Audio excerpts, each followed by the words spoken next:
I know in previous videos of Law School Gems, we talked a lot about how to prepare for your interview and what to do during your interview, but now we got to talk about how to seal the deal. Hi everyone, welcome back to Law School Gems. My name is Bria Riley and I'm the founder of Law School Gems. I am also Director of Corporate Counsel of a publicly traded company here in Dallas. And today we are going to be talking about what to do after your interview. You've gotten the job offer, or maybe you haven't, but there are some things that you should do to follow up after the interview, and that's what we are going to get into today. And I am so excited because this is the 30th video of Law School Gems. I cannot believe that we have put out and recorded 30 Law School Gem videos, and so many topics have been discussed, from outlining to taking notes to office hours to preparing for interviews. And there's so much content out there to help you guys, and I hope that you're taking full advantage of it. Please feel free to subscribe to this channel so that way you get alerts and notices for when I continue to drop more gems. So let's jump right in. Now that you've completed your interview, what should you be doing as the follow-up? Well, for sure you got to send a thank you note. Now you're either going to do that digitally or handwritten, but only send a handwritten note if you know the address of the person with whom you interviewed, and if you know that they are going into their office, because it is post-COVID. A lot of people are still working remotely. If they're never going to see the thank you note, then it really hasn't served you and it hasn't made you look any better, right? So it's okay to send a digital thank you note because it still shows thoughtfulness, it still sets you apart, and it shows uniquity, that you are thinking outside the box and really doing what a lot of people in newer generations have failed to do, right? Which is that follow-up, that professional development, that sealing the deal, that closing it out and tying it up with a pretty little bow and ribbon. And that's what that thank you note is. And when you're writing your thank you note, you want to include a specific memory from your interview that's going to help you stand out, and that's going to help your interviewer remember exactly who you are and what you guys talked about, because that creates fondness, and it also creates a connection with you that can really put you ahead of the pack when it comes to your competition. And you want to address the letter or the thank you note the way that you would a letter, dear whatever, use the proper salutation, sign it at the bottom, put the date in the right-hand corner. You want to do all of that, indent it, make it look like you know how to write a note. And if it's digital, follow the same format, but make sure that you get the email address of the person to whom you interviewed with. And if you don't have that email address, and maybe they're not giving those out, make sure you get that from the coordinator, and maybe the coordinator can pass it along for you. But definitely be sure to send a thank you note as a follow-up. And I almost forgot, during your thank you note, you got to make sure to ask for the job. You know, I hope to be considered, or I hope that you will select me for a blah, blah, blah role, and I hope to join your team because X, Y, and Z. You got to have the closer, and you got to remember to advocate for yourself and ask for what you want.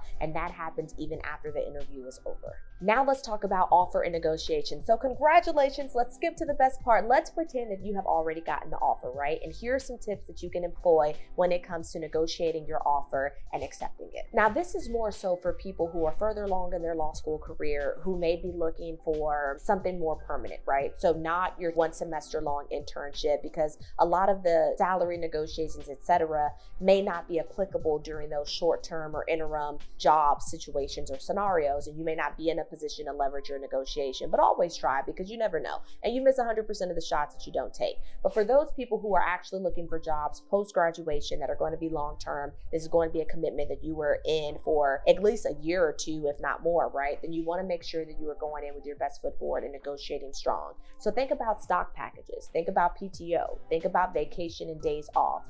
If you're someone who is family planning, maybe you're married and you want to have a baby or something like that, or maybe your wife wants to have a baby, or etc., right? Think about family leave and paid time off and parental leave and things of that nature. Think about benefits, think about medical, dental, health, think about vision. Also, you want to think about your 401k matches and preparing for your future and long-term incentives as well. Think about your performance bonus and if you can negotiate that up or down. And also think about any other long-term incentives that could be thrown in as a sweetener to sweeten the pot, whether that be you have to commute in, maybe you need to take a toll road, maybe your employer can pay for your toll. Think about tuition reimbursement, cost of labor increases, merit increases, continuing learning education payments, and then also payments toward your bar dues in order to stay active in the bar for the state that you were in. You also want to make sure that a part of salary negotiations, you were thinking about other factors as well, like gym memberships or discounts that may be available at your disposal that maybe your employer will pay for, or maybe reimbursement of certain bills, right? So if you were going to be taking employer calls on your cell phone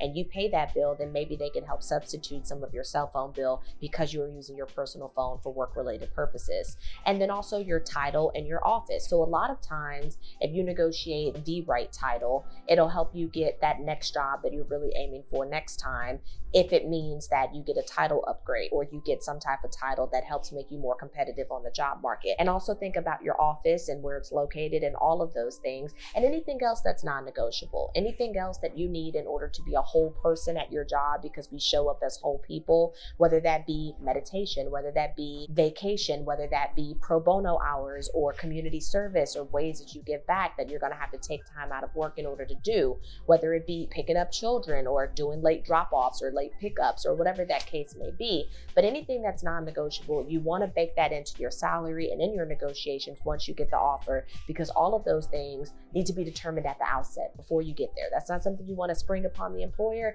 and that's also not something that you want to just be left up to the employer. That's not written in stone, so that way if you get any pushback, you can say, well, hey, we discussed this during the offer and I said this is what I was going to need in order to make this work. I still want to do that, but I need you guys to uphold your end of the bargain and commit to it as well. And finally, I'll just say that it is a rare occasion when you can just accept an offer as is because you feel like it truly does encompass everything that you would want or need. So oftentimes you're going to have to push back a little bit. You're going to have to renegotiate, and you're going to have to give a counter offer in order to get everything that you want and everything that you need. And even then, you still may not get it all, and that's okay. And that's what a good negotiation is supposed to be, with both parties leaving having sacrificed something, but also getting other things that they wanted that were non-negotiables. And also, when you negotiate during the offer stage, it shows that you are an experienced negotiator and that you are going to leverage that experience and wisdom even when you're working for that employer. And that's what employers want to see. In doing so, it will earn you respect, it'll make you seem more decisive, and it'll also make you seem more researched as well. So I hope all these gems help you with respect to preparing for your offer, because I know all of you guys are going to get job offers, whether they be for interim roles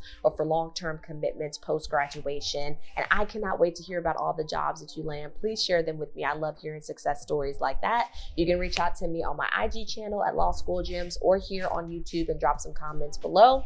And then finally, thank you for watching all the way into the end, because it really helps me to grow this channel. Be sure to subscribe before you leave, like it, and share it with someone who may be in need of these gems, regardless of where they're at in their career, but especially if they are in law school or someone with a legal career. And I will see you guys all next time. Until then, stay safe. Bye, y'all.